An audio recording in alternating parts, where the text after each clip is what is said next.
It's a beautiful night and no mistake. You would never think there was a war somewhere."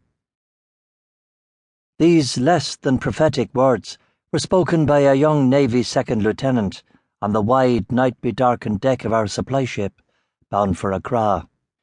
He was a tubby little man, whom the day's sun had scorched red.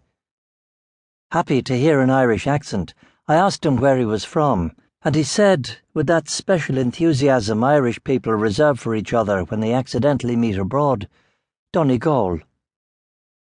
We talked then about Bundoran in the summer, where my father had often brought his band.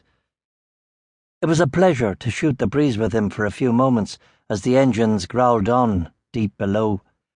The cargo was 800 men and officers, all headed for various parts of British Africa. There was the noise of the little parliaments of the card players and the impromptu music halls of the whiskey drinkers, and true enough, a lovely mole-grey air moved across the ship in a beneficent wave. We could see the coast of Africa lying out along a minutely fidgeting shoreline. The only illuminations were the merry lights of the ship and the sombre philosophical lights of God above. Otherwise, the land ahead was favoured only by darkness, a confident brushstroke of rich black ink. I had been in an excellent mood for days, having picked the winner of the Middle Park Stakes at Nottingham. Every so often I stuck a hand in my right pocket and jingled part of my winnings in the shape of a few half-crowns. The rest of it was inserted into an inside pocket of my uniform, a fold of lovely, crisp white banknotes. I'd got up to Nottingham on a brief furlough, having been given a length of time not quite long enough to justify the long trek across England and Ireland to Sligo. France had fallen to Hitler, and suddenly, bizarrely, colonies like the Gold Coast were surrounded by the new enemy, the forces of the Vichy French. No one knew what was going to happen, but we were being shunted down quickly to be in place to blow bridges, burst canals, and break up roads if the need arose.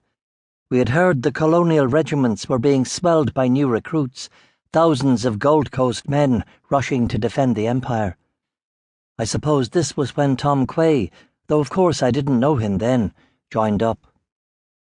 So I was standing there, flush with my winnings, not thinking of much, as always somewhat intoxicated by being at sea, somewhat in love with an unknown coastline and the intriguing country lying in behind. I had also about a bottle of Scotch whisky in me, though I stood rooted as a tree for all that. It was a moment of simple exhilaration.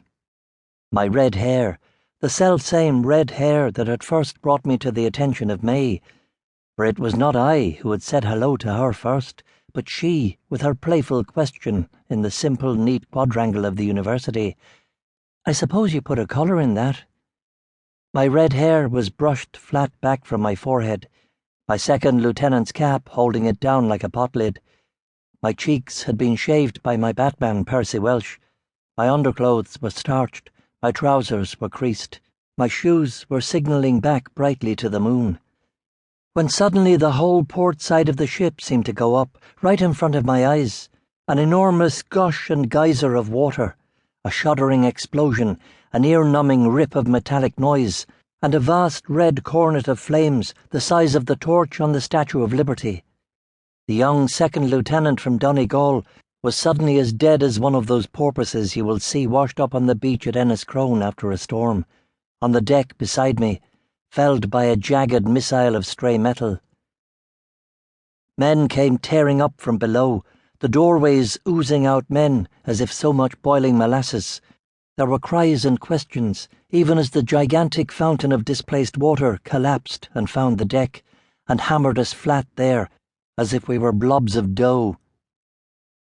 Two of my sappers were trying to peel me back up from the deck, itself splintered and cratered from the force, and now other stray bits of the ship rained down, clattering and banging, and boasting and killing. "That was a fucking torpedo," said my sergeant, with perfect redundancy. A little man called Ned Johns from Cornwall, the most knowledgeable man for a fuse I ever worked with. He probably knew the make and poundage of the torpedo, but if he did, he didn't say.